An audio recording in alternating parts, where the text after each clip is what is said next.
फल थे प्रतिष्ठानपुर के सुघरी साहसी सूरसेन एक महिपाल दानी प्रबल अंग अंग उठती वीरता की लहरी जंग जोशील जो हरी जवानी रही सर बधा करके सेहरा वो लाए दुल्हन अप्सरा से सुघरी जिनकी रानी रही।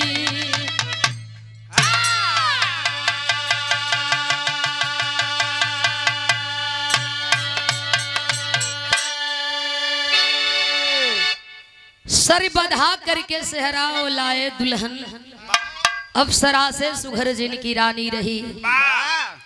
के चाहेला कि हमार मेहरारू करिया रहे, के चाहेला कि हमार मेहरारू बाउर रहे। जे बाटे जे करी में तनी कमी भी बा उहो चाहता कि हमके ऐश्वर्या राय के बहिन मिले। प्रतिष्ठानपुर के रहे वाला राजा जवने राजा का नाम बतावल गई सूरसेन। सूरसेन नामक राजा सेहरा बांध के बारात साज के लेके चलल हुवन बियाह कैलन रानी के लेके घर में आ गईलन। रानी के अइले धीरे धीरे कुछ दिन बीत गई। दुल्हन के साल 2 साल जब बीत जाला तो गौवा में चर्चा होखे लगेला। फलानी के अइले 4 साल हो गई, फलनवा के मेहरारू के 2 साल हो गई। लेकिन हाँ तो बुझाता नहीं खस। आखिरकार 6 महीना 2 महीना बीतत बीतत घरवा में जब खुशखबरी के बाद सुना जाले तो लोग कहेला कि लक्ष्मी मिलल बिया। तवले घरी जवले घरी बेटा या बेटी पेट से बाहर नहीं खन बेटा हो गई तवले लक्ष्मी बिया। जब बेटी हो जाई तो लोग कहन कि इन्हीं के बस कमी रहल है। ओई दिने से वो दुल्हनियों के सम्मान कम हो जाई। लेकिन राजा के कुछ नहीं खे, न बेटी न बेटा। राजा निराशल हुन, प्रजा मजा लेत हुन। राजा के शादी कैले धीरे धीरे 2-4 साल हो गई लेकिन राजा आज ले बाप ना बन पौलन। राजा रोज प्रजा के कुबोली बोली सुन करके परेशान हुन। हमर राजा कुछ कही भी ना पावत हुन। बात भी सही बा। एक दिन रानी कारण पूछली, रानी से राजा बतावे। रानी भी बड़ी निराश हो गई। रानी कहे ए जी लोग कहेला कि सब्र के फल मीठा होला, इंतजार करे के चाहिए। लेकिन का करिए माँ हमार का दोष बा। गोद ना भराइल तो हम तो ओइसे गलत बानी। लोग तो हमरे ऊपर ज्यादा टिप्पा टिप्पणी करेला, आपके तो खाली लोग बोली को बोली बोलेला। एक दिन रानी घरवा में आईली, राजा से कहे विराम भाव बका कहे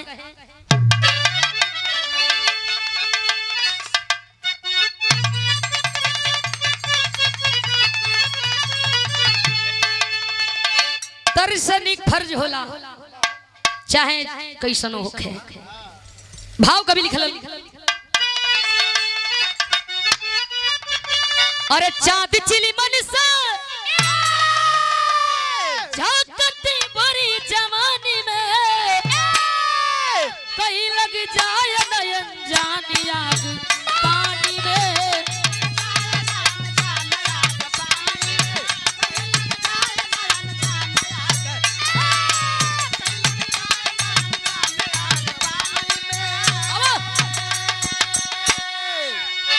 लग जाए ना अनजान आग पानी में। एक दिन रानी राजा से कहे कि अब टेंशन मत ली, बोली को बोली बोले वालन का मुंह भगवान बंद कर दिहला। राजा कहे कैसे रानी कैसे बोली को बोली बोले वालन का मुंह बंद हो गई। आज ले लोग बोलत बा रानी कहे सुनी बोले दे 9 महीना और बर्दाश्त कर ले। रानी राजा के संकेत में सारी बात के बतौली है। राजा जान गइलन कि रानी के पेट में गर्भ बा, हम बाप बने वाला बानी, रानी माई बने वाली बाड़ी। राजा बड़ा खुश हुवन। घरवा में सोहर मंगल गीत गवावत हुवन। शुरुआत बा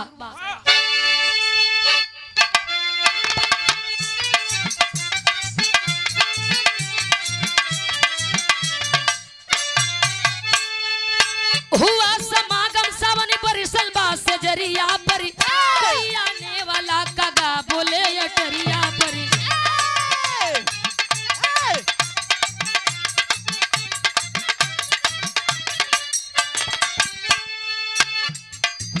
कौआ बोल दे मड़ई पर पेड़ पर तो लोगन के संकेत मालूम हो जाए। या तक केहू आवत बा नहीं तो कहीं होनी हो गई। आज मोबाइल के रिंग 12 बजे के बाद बज जाए या एकदम सवेरे बज जाए तो लोग डेरा जी हन की कहीं होनी हो गई, कहीं अनहोनी हो गई। पहले पंछी बतावे कि होनी अनहोनी का हो, आज मोबाइल बतावत बा कि होनी अनहोनी का बा। परिवर्तन हो गई। राजा घरवा में सोहर गवावे लगलन। सोहर गवाने लगे राजा जी भवनवा में, सोहर गवाने लगे राजा जी भवनवा में, सुगर सुल्तान का सपना सजावे मनवा में।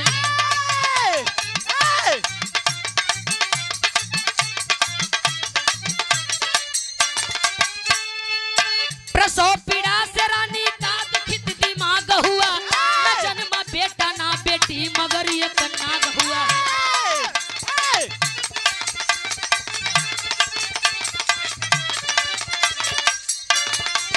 विचित्र नागवा मानो की तरह बोल रहा, सरक सरक के घर आंगन में खूब डोल रहा।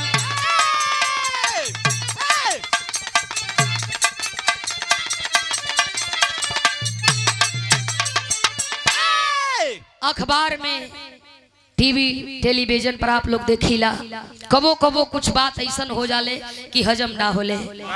सुने के मिल जाई फलाने गांव में एगो बकरी एगो घोड़ा के जन्म दे दिहलस। समय वाली बात ना होले फिर भी लोग मान जाला। कहीं कहीं सुने के मिली भैंस की पेट से एगो हाथी के बच्चा के जन्म हो गई, लोग मान जाला। ऐसे ही रानी के साथे भी एगो विचित्र घटना घट गई। परसों पीड़ा भइल बा रानी, कुछ देर के बाद एक बच्चा के जन्म देली है, लेकिन वो बचवा ना बेटी बन के पैदा भइल ना बेटा बन के पैदा भइल। आधा शरीरिया बेटा के बाद आधा नाग के बाद। वह नाग पैदा जब भइल बा, घरवा में से तमाम दासी चीख चिल्ला के भागे लगली। राजा सवाल करत होन पैदा का भइल, लइका के रोवे का आवाज हमरे कान तक आवत बा। दासी कहे राजा आखिर से देख ले बा, विश्वास हो जाई हमहन का कहल जाई त झूठ मन बा। राजा भागल गईलन, जाके दरवाजा खोल के घरवा में हेलल हुन, कहीं बेटी बेटा ना देखत हुन। नजर घुमा देलन, जब नजर घुमा के देखत हुन तक कोनवा नाग बैठल बा। राजा बंदूक उतार के मारल चाहत हुन, लेकिन राजा के ओर ताक करके वह नाग खड़ा कैलस और बड़ी मीठी बानी में कहे बाबू अपने बेटा के मारल चाहत हुआ, हमार कौन दोष बा, हमार कौन गलती बा? इहे गलती बा कि हम साफ पैदा हो गईली, नाग पैदा हो गईली, तो खाली हमरे गलती के ई भोग नहीं खे। कहीं ना कहीं दोषी हम बानी, उतने दोषी तू बाड़ा, उतने दोषी माई वालों कहेला कर्म प्रधान होला, बकिया कुछ ना होला। कर्म प्रधान होला, कर्म तुहार प्रधान कहीं बात कहीं नहीं खे, कहीं ना कहीं चूक भइल बा। आखिरकार पुरुष करे नारी पर प्रेम, नारी करे संतान पर। तो कैसे मान ले कि खाली गलती हमरे बा? राजा बंदूक लेके ठकुआइल हो, कैसे मारी ई हमके पापा कहत बा, यानी ये हमरे घर के चिराग बा, वारिस बा, बेटा बा। बंदूक गिर गई, रानी के मुंह पर पानी का छिट्टा मरलन, होश में रानी अइली, पूछे का भई? राजा अंगुरी उठौला देखा। जब रानी के नजर पड़ल, रानी रोवे लगली, का मालिक ई कैसन मजाक होत बा एगो राजा रानी के साथ में। मन के मना करके राजा रानी सोचे लगलन देवो कैला त नाग देला, लेकिन मारल मुआवल ना जाई, जे दिन जी त दिन जी ही सेवा कइल जाई। कोनो हो कि मालिक परीक्षा लेत होखन, नाग के पालन पोषण रानी करे, तेल बुकवा लगावे, धीरे धीरे वह नाग जवान सयान भइल, यानी 16-17 बरिस के हो गई। 18 से 19 बरिस के उम्र होले, लोग बतावेलन जे बड़ा पढ़ल लिखल बा। वो कहेला कि 17-18 बरिस 19 बरिस के उम्र बड़ी खतरनाक होले। ई जब खेत में ना दे देबा त फार और लगा ले। उ नाग लगल अपने बाबू से जिद करे, ए बाबू तोहर बेटा आयो देश के प्रजा के संभारे लो, एगो बेटा के नहीं संभार पाओ। बाबू ताकत हो कैसन का कमी हो गई? मैं राजपाट हो, मैं सोना चांदी हो, सगरी हीरा जवरात हो, ले जाके उड़ावा कूदा खेला, कहे जवन चाहते तो नहीं खा कहत। वहां ले ना पहुंचे तड़ा जहां ले हमार दिमाग पहुंचल बा। राजा कहे लगला बोल बेटा, वह नाग अपने बाबू से कहे लगल सुना जब ना जान पावत हो तो हमसे सुना। गीत लगल का कहे,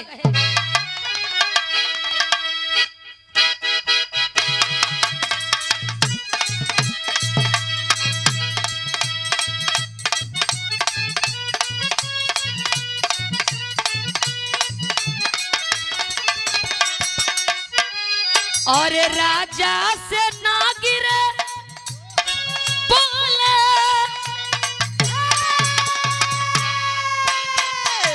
राजा से नागी बोले पतिया सजोई, बताओ न बाबू। राजा से नागी बोले पतिया सजोई, बताओ ये बाबू।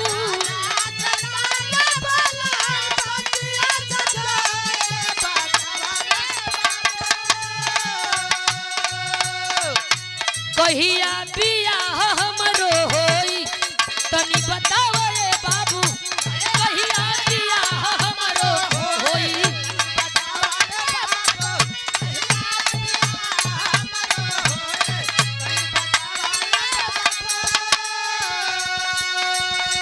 नाग अपने बाबू से कहे लगल, खग बूझे खगही के भाषा बूझला कि हम का चाहते, हमके मेहरारू चाहत बा, बियाह करा दा।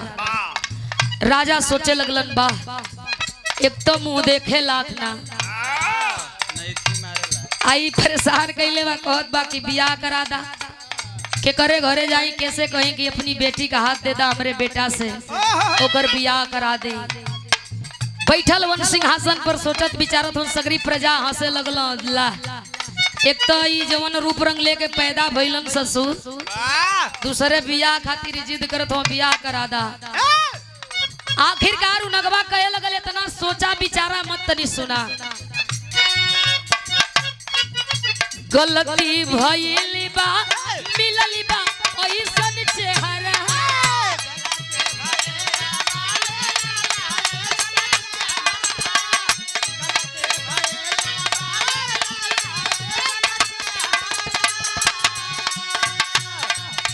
कहिया बधाई हमारा सिरवा पर से हरा।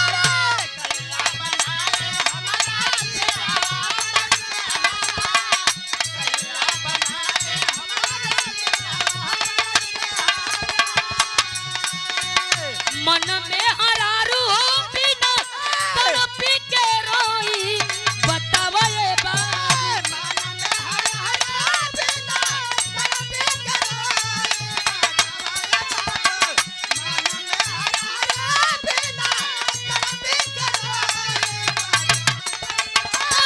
कहिया बियाह हमरो होई तनी बताओ ये बाबू।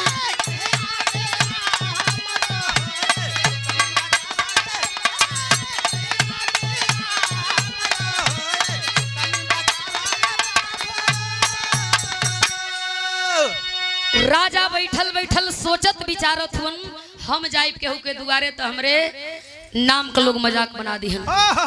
नाऊ पंडित के बुला के समझावे, राजा कहे बेटवा खातिर कोई का बेटी तैयार हो जात, बियाह हो जात। पंडित जी ताकत नाऊ की ओर, नाऊ ताकड़न पंडित की ओर, दोनों जानी शान मटक्का करत लोग बा कि कोनो गरीब दुखियार के बेटी तैयार हो जाए तो हमने के मुंह मांगल रकम मिली। खोजे में का बा, प्रयास कैले में का बा। आखिरकार वह नाऊ पंडित लड़की खोजे बदे चलल होन। नाऊ पंडित लड़की खोजे, अरे नाऊ पंडित लड़की खोजे पा करके राजा का आदेश फिक्र लिए एक भूप विजय सिंह जो रहता पूरब के देश। बिटिया उनकी रही भगवती, अरे बिटिया उनकी रही भगवती। जब सुनी सारा संदेश, भाग्य में मेरे नागपति वह चाहे होगा लाख कलेश। पूरब देश का रहे वाला भूप विजय सिंह नाम के राजा एक कई बेटी रहल, बेटी खातिर बर घर खोजत खोजत बुढ़ौती आ गई रहल। वह राजा परेशान हो गई रहलन, बर मिले तो घर ना, घर मिले तो बर ना, थक के सिहर के घरे बैठल बड़न। पहुंच गई पंडित जी जाके वही दुआरे पर भूप विजय सिंह से सगरी बात कहे लगलन, लेकिन मनवा में सोचत रहन का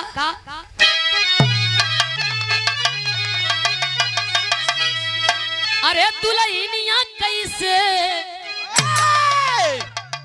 वही कीरा का बनी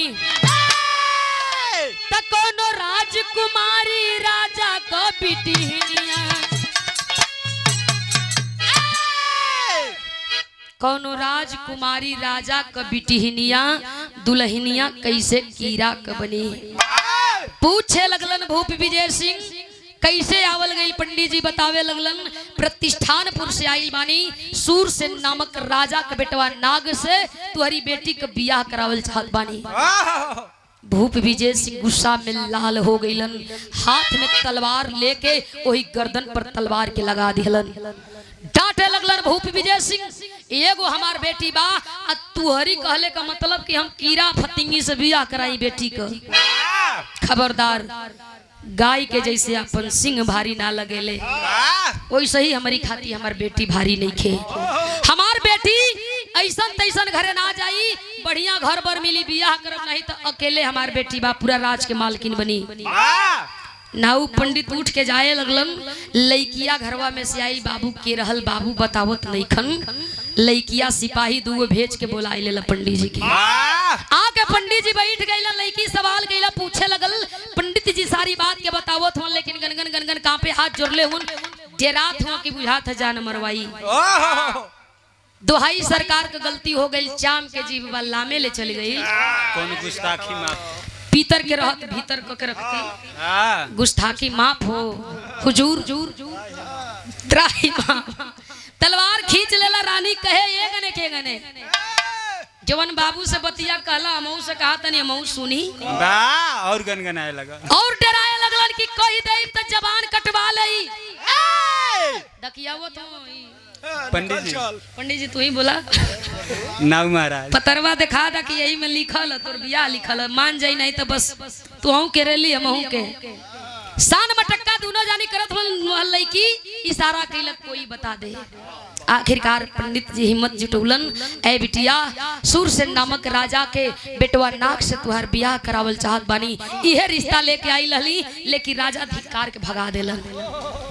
भोगवती नाम का लड़की हंसे लगल, और जब हंसे लगल तो ये उठ के धीरे धीरे पीछे सरकत हो।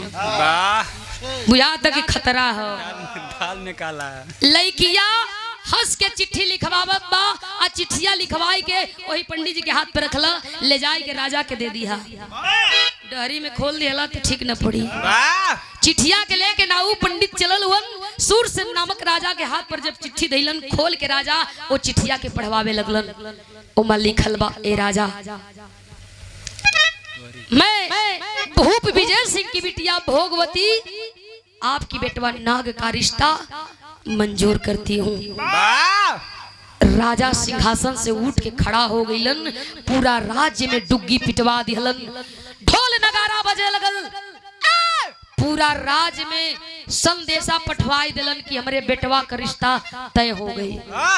बेटा दुल्हा बनी, बेटा के बरात सजी, सबके खाए के बाद ए बाबू अपन झोला लुग्गा फतिंगी लेके मैं प्रजा राजा की दुआरे लाइन लगौले हुन। 1 महीना पहले से अपन कूटत बनावत हुन, खात हुन, नाचत गावत हुन, रोज अपन गौरी गणेश पूजत लोग है, रोज अपन लगन गवाए लगल। बियाहवा जब नियर आइल है त नगवा दुल्हा बनल बा, कितना जचत। जब दुल्हा बनल हो त राजा भी समधी के पोशाक में राजा दशरथ का भूमिका अदा करे लगलन। बरतिया गौवा से जब निकले ले तब करे पहले लोग सेंट मारेला, कितनी मनैया तो पनिया में सेंटवा डाल के वही से नहाल। जब चले लगे तो बुझाई कि गांव से लाश निकलती है। अखिला तो फौग लगा फौग क्या चल रहा है। गांव से बारात निकली जाई, के छूट गईल बा के बाँच गईल बा, गार्जियन के ई हक होला, फर्ज होला। देखी हन केहू छूटल ना, केहू बाकी तना ना बा, सबके लेके चलिहन। चौराहे पर गाड़ी रुकी, ओ जइन इंतजार होई, जे जे आइल बा पान पुकार लेवे ओके बैठावा लेके चला। अब चौराहे पर गाड़ी अपन रुकेले, वहाँ अपन लोग टापे फूकेला, ओकरे बाद निकलेला तो वहाँ चाहे इज्जत बचो चाहे इज्जत उजर जा। लेकिन राजा का बरतिया निकलल बा, बड़ी मजे में लोग बा खुशी मनावत बा। कैसे यहाँ बड़ी कच्चा का गीत बा।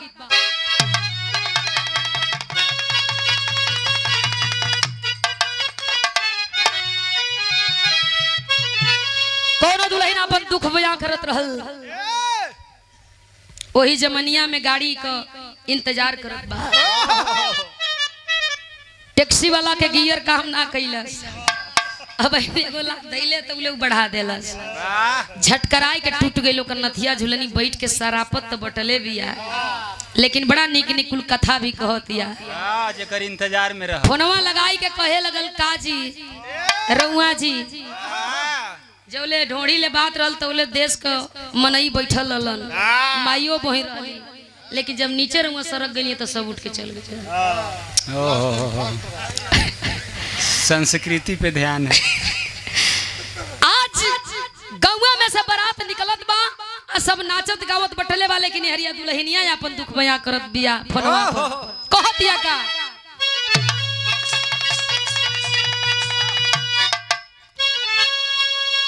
और झुलनिया के गुजब हमारी टूटल ये राजा आये ही जमनिया में गड़िया छूटल ए राजा।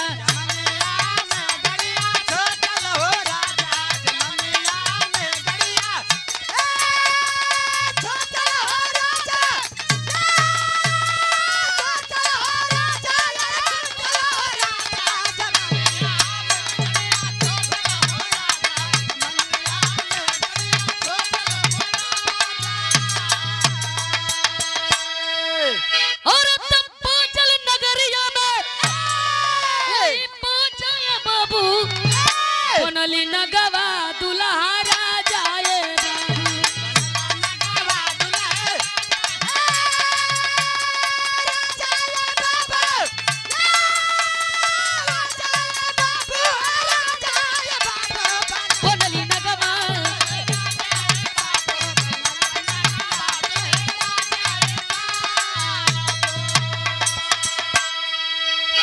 राजा के बारात बा कौमी कथुआ के बा 56 प्रकार के बाजा बजत बा धाय धाय ई बड़का नगारा ओके मारो से मुंगरा से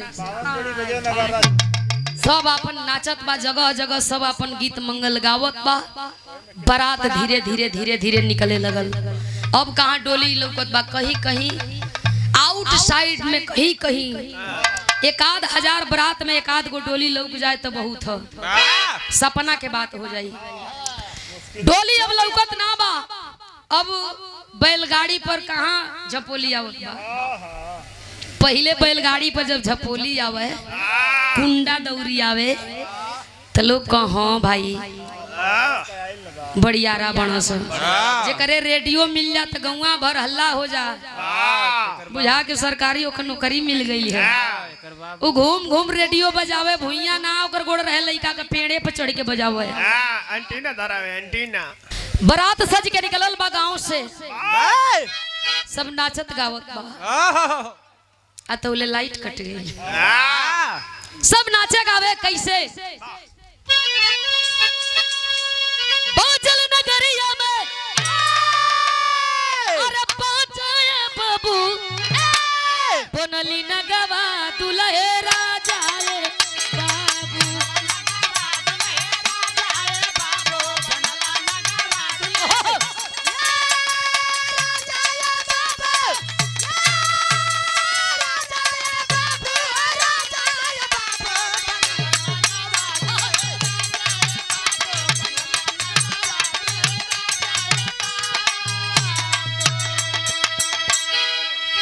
बारात के नियम बा चट्टी चौराहे पर बारात रुके ले चाहे घर से निकलत के समय चाहे ससुरारी की जरी पहुंचत के समय चौराहे पर गाड़ी रुके ले तो कुछ बम्बैया किस्म के दुल्हा के संगतिया रहे मारुति के ड्राइवर से कहीं रोकने का। मारुति के ड्राइवर जब गाड़ी रोकी तो उतर जाइ जाके 20 रुपया के बिसलरी 5 रुपया के प्लास्टिक के गिलास 10 रुपया के नमकीन आए वो बड़का खमा लिया पैक बना यहाँ कुल पटियाला नरम की गरम। अच्छा दूधू पैक अपने मरिया बम्बैया यार तो एगो पैक दुल्हा के थमैया ले ले यार ले ले यार।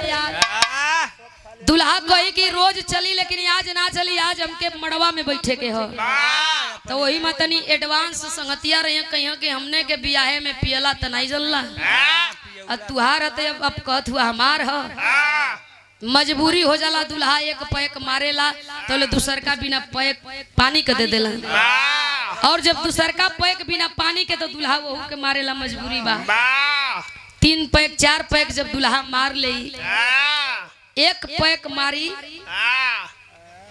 तौले तो तनी ठीक रही दूसर का जब पैक मारी तो लहू ठीक रही तीसर का पैक ले तो मना करी कि मत लेना तब नारी में तो के गिराई लेकिन तब वो मानी ना ले लई दुल्हा जब तीसर का पैक मारी तब दुल्हा वही भाषा में बोली मारुति के ड्राइवर से कही कहाँ आने का किधर जाने का तो ड्राइवर कहीं बैठने का चुपचाप मैं पहुंचा देने का ले जाके दुआरे गाड़ी रोकी ड्राइवर तब दुल्हा का जब चेहरा देखियन माई बहन तो कोई हो कि अरे का दुल्हा का एकर बड़े बड़े बाहर बा सिल्की का एकर धनंजय के बाहर सिल्की है तो रोपल है दादा कथो जैसे धनंजय के बाहर हाँ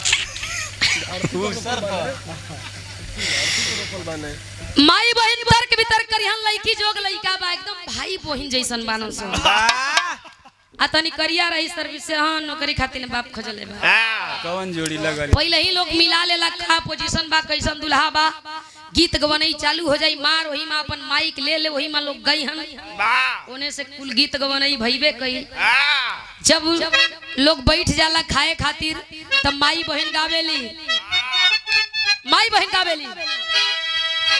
अरे पातर खोरिया बहोराए फलाने रा बहोराए फलाने रा आ गईली उजरी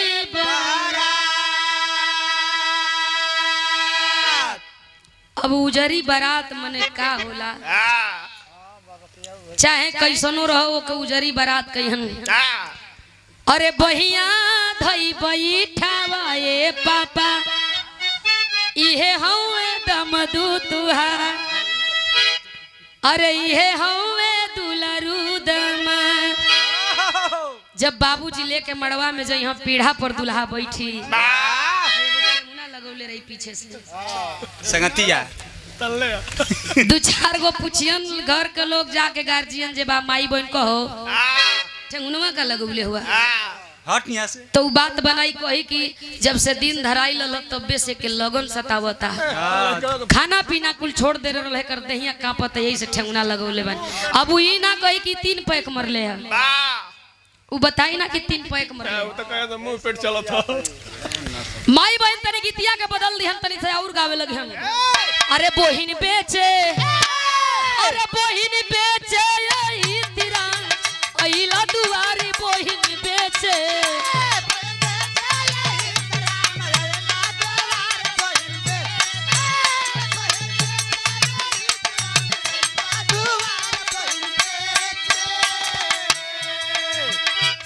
वही जातनी बदल दी हम अरे यादव पाली को दहिया बड़ी नामी खा के बताओ तब जानी कैसन बिया बरतिया पहुंच गई द्वारे पर और जब बारात द्वारे पर पहुंचल बात पंडित जी अपन पोथी पत्रा लेके बैठ गइलन अपन स्वाहा स्वाहा रटले हुन ओम मंगलम भगवान विष्णु मंगलम गरुड़ध्वज मंगलम पुंडरीकाक्षाय मंगलाय तनु हरि ओम स्वाहा अपन स्वाहा स्वाहा करत हुन बियाह जारी बा पंडित जी बियाह संपन्न करावे लगवन शास्त्र विधि से होई गईले बियाह हो अरे उठल हरी माया सागरी अथा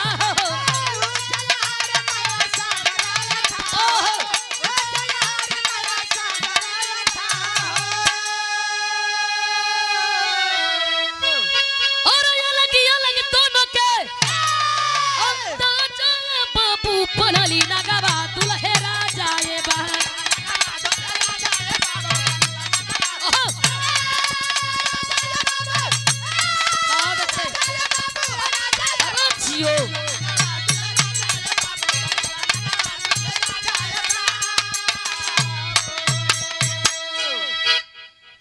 गणना बनना बैठावल गई, बियाह संपन्न पंडित जी करावे लगलन। शास्त्र विधि के अनुसार वो नाग के बियाह करा दिहल गई। बियाह भइला के बाद बारात के विदाई होले, और जब बियाह भइला के बाद बारात के विदाई होले तब वो कुल गीत गवाले।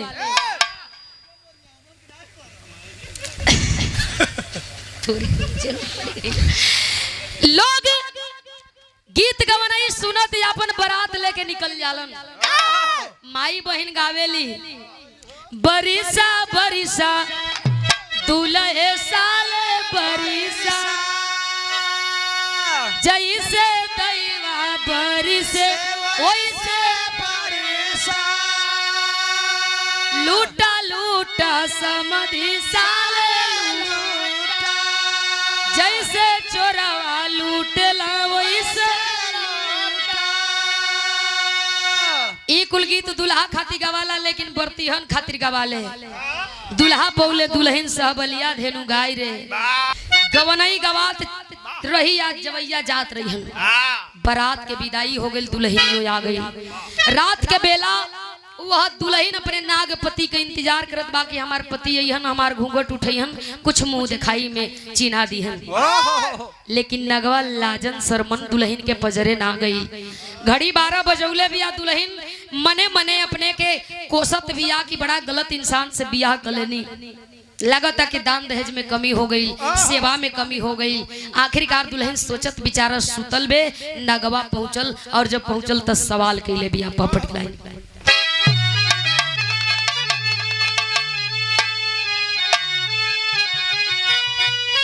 बोली दुल्हन, अरे हो गईली जब पहली मुलाकातिया सुहाग रतिया में, नाग बतावे लागल बीतल बतिया, अरे नाग बतावे लागल बीतल बतिया सुहाग रतिया में।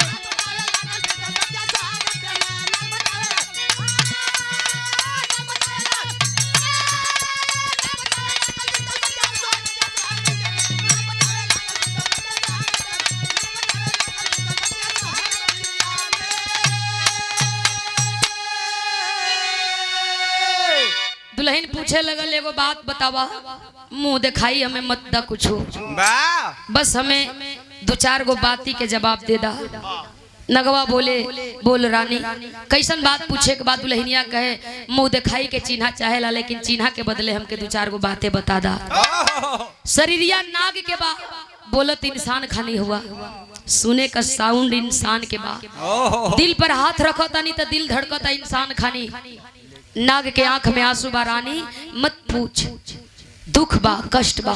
दुल्हन कहे, काहे ना पूछी, जरूर कोनो कारण बा। वह नाग बतावे, तुहार कर्म बढ़िया बा, बढ़िया बाड़ू, हमार कर्म गलत बा, गलत बानी, मत पूछा। लेकिन दुल्हन जाए ना देत बा, जिद कैले बिया। नाग बतावे, हमें लगल बा श्राप शिव के, सुनिला हमारी प्यारी हो, कोई के टरल ना टरे, ये दुनिया का होनहारी हो। अलग अलग अपने अपन किस्मतिया सुहागरतिया में, हो गए दुनिया करनी और कीर्तिया सुहागरतिया में।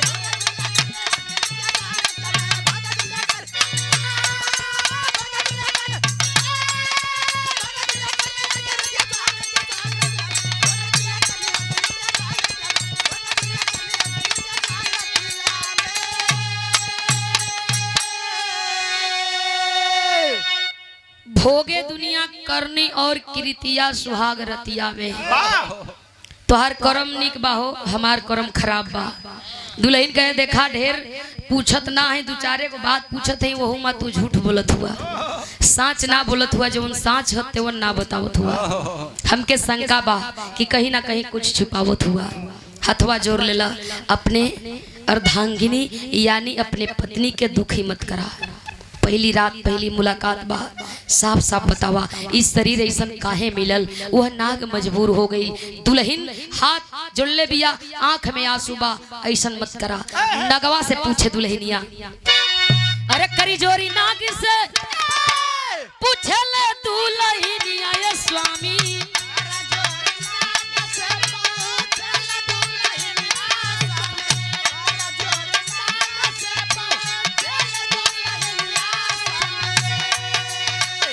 भेदवा बतावा हमके सजना हो हमार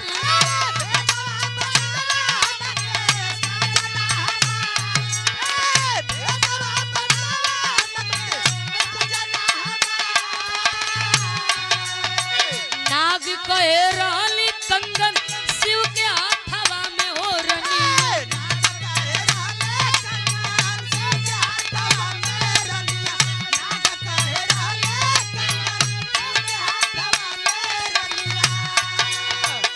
पार्वती कोई लिहली 16 हो सिंगार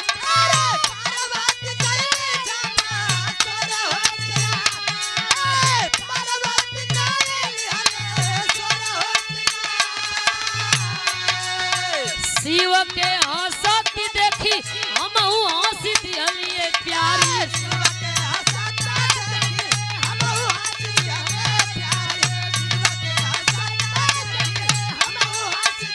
अरे श्राप दई दिहले अब घड़ी दानी वही बा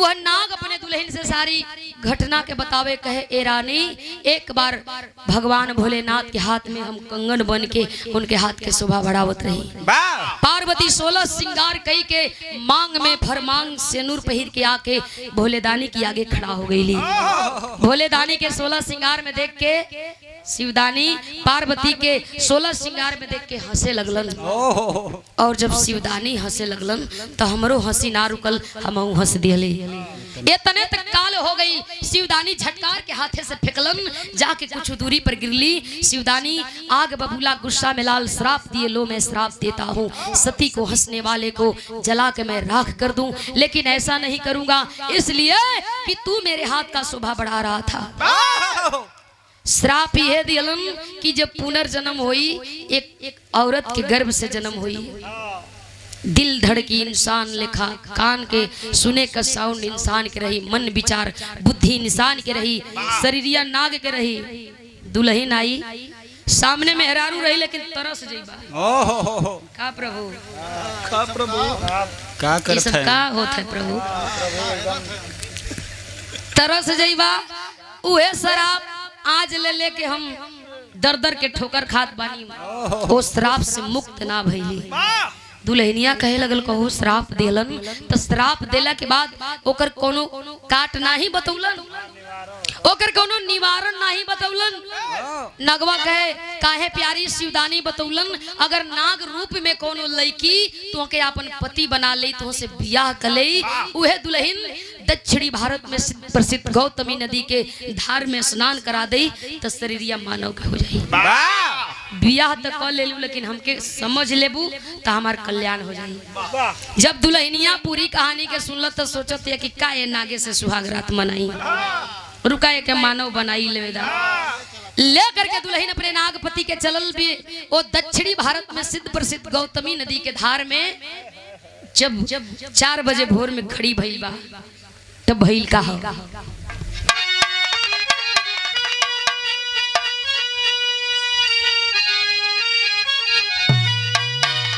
अरे बोलल दुल्हन चल के तू नहाल सजना अपन बिगड़ल जीवनिया बनाल सजना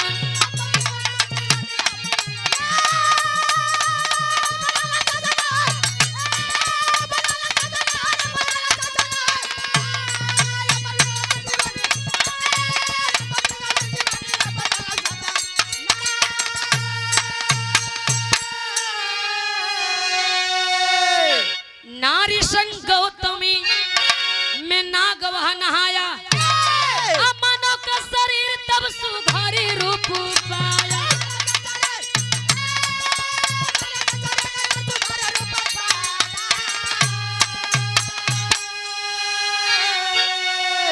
लोग कहावत कहलन कि घरनी से घर होला बिना घरनी के घर कैसन दुल्हनिया अपने पति के गौतमी नदी के धार में जब नहवले बिया वह नाग से जब मानव बन गई एक सुंदर राजकुमार ओकरे सामने खड़ा बा दुल्हन ताकत बा जाके कलाई के दुल्हन पकड़त बा झटकार देला राजकुमार कौन है तू सोचे लगल दुल्हनिया ही दादा झूठो एक कीड़ा से आदमी बनौली ई तो चिन्हतो नहीं खे दुल्हन समझावतिया हम तार मेहरारू कैसन प्रभु तार मेहरारू लेकिन ई मानत नहीं खे। सारी कहानी के जब दुल्हन बतौले बिया अकवारी में अपने दुल्हन के भर लिया हुआ दुल्हा और राजकुमार लेकर के अपनी दुल्हन को दरबार में चलना चाहता है। चलिए देखे वाला देखत हुआ अरे गौतमी नदी के धार में नहा के नाग मानव हो गए। लोग जयकार लगावे गौतमी नदी की जय हो, गौतमी नदी की जय हो। जेकर जतनी जगह जमीन जेकर खेत बाड़ी अगल बगल बाबू तो मन चनी कटते बा, लेकिन जेकर नहीं खे वो अपन वसूली पर एंगने थोड़ी अपन दुकान दौरी खोल के लोग फोटो सोटो बेचत बा, हवन करावत बा, कोई धोती बाछी छुआवत बा। वही एक नाग मंदिर बनवावल गई और आज भी नाग पंचमी के दिन लोग जालन दक्षिणी भारत में प्रसिद्ध गौतमी नदी के उस पावन घाट पर नाग मंदिर में पूजा करके उस घाट पर नहा करके लोग पाप से मुक्ति पाने का अर्जी लगाते हैं। दुल्हनिया लेके अपने पति के राज दरबार में वापस आई, ढोल मजीरा बजत बा। फिर एक बार राजा के चेहरा पर खुशी आ गई। एवर दुल्हा दुल्हन मिल करके राज चलावे लगल राजा रानी बन के। बाकी एनिया के लोग करत का बा बदले ना जग में कोई विधि के विधान हो। अरे गौतमी के तट पर बनली नागी स्थान हो।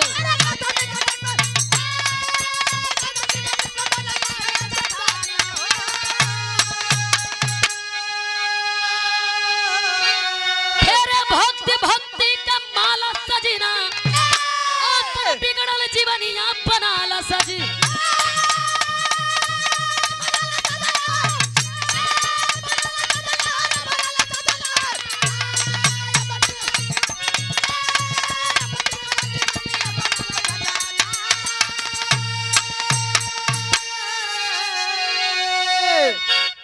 आखिरकार बाबू विश्वास में भी विश्वाघात बा, लेकिन फिर भी विश्वास पर ही दुनिया डिगल बा। हमारे यहाँ दोहरी घाट के में यही ठंडी में सगरी मेला शुरू हो जाई। जब से ठंडी जैसे जैसे बढ़ी वैसे वैसे में त्योहार के शुरुआत हो जाला। नहाए वाला अक्सर ठंडी में त्योहार जारी होला। कुंभ के मेला लोग जहन वहाँ नहैहन। हमरे दोहरी घाट के यहाँ मेला लगी, लोग जहन दोहरी घाट के मेला नहैहन। भागलपुर जाके लोग नहालन। कोई कोई जाला एक खातिर की चली चल के नहा ले, यही लगले धोती बाछी भी छू ले। एगो बुढ़ऊ दादा गइला जाके पंडित जी के लगे नहा वहा के बैठ गइला, धोती बाछी छू ले हल चाहत बनी। पंडित जी लगला चाउर फेंके मंत्र बाँचे, ओम भारत खंडाय नमः, ओम भारत खंडाय नमः। कल बच्चा पोंछ पकड़ लो, बाछी के पोंछ एक हाथे पकड़त हूँ। तनी रहल चुड़का किस्म के अपने जवानी में बड़ी चुड़कोई कैले रहल, बुढ़ौती में तनी तनी असर हो जा उनके रह ना गई। एगो हाथे पोंछ होकर पकड़ ले हो तो एगो टंगरिया के बीच में हथवा पेश दिलन। आ जब एगो हाथ ओकर टंगरी के बीच में पेशला तो इतनी बड़ी कैमरा 4G वाला, जैसे हमारे प्रमोद भैया के कैमरा लगल है 4G वाला। जब कैमरा धरा गई तो बुढ़ऊ दादा ताकत हूँ कैसन तो ये मंत्र भुला गए, हाथ जोड़त हूँ अल्लाह मत करिए। खाली मंत्र पर ध्यान दो, मंत्र पर खाली ध्यान दो, अल्लाह मत करिए। रोजी का सवाल कल जा महाराज हो न रोजी रहे कि बाछी कह के बाछा छुआ दिया। ये तो 4G लटकौले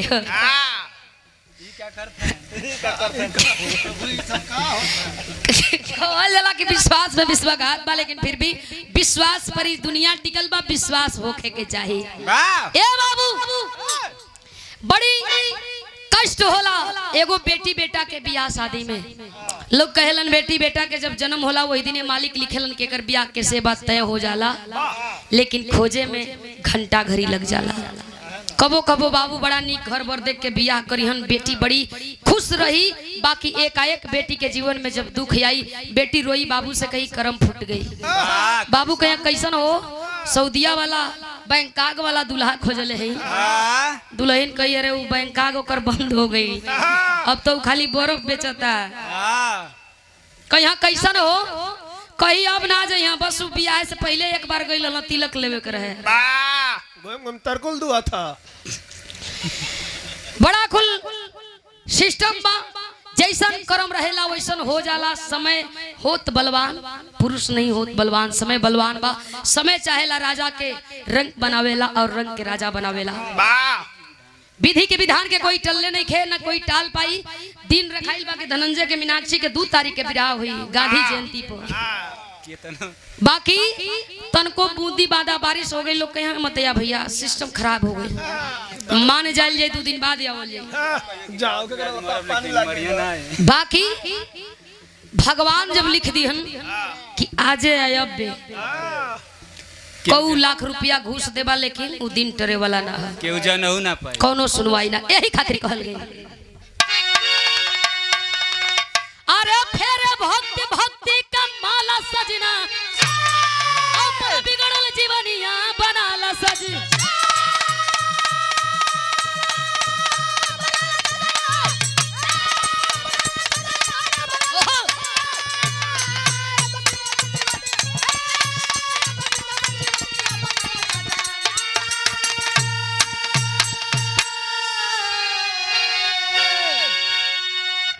गुरु बिहारी गुरु गणेश बधन्य हरि की माया और लिखे राम कवि कहीं पर धूप कहीं पर छाया